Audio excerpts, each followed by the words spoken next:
పసుపు కుంకుమతో పాలు పన్నీటితో శ్రీగంధపు ధారతో పంచామృతాలతో అంగాంగం తడుపుతూ దోషాలను కడుగుతూ గంగోత్రికి జరుపుతున్న అభ్యంగన స్నానం. అమ్మా గంగమ్మ,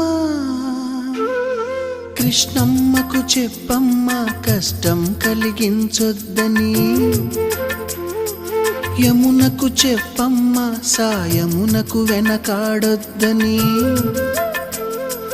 గోదారికి కావేరికి ఏటికి సెలయేటికి కురిసేటి జడివానకి దూకే జలపాతానికి నీతో బుట్టులందరికీ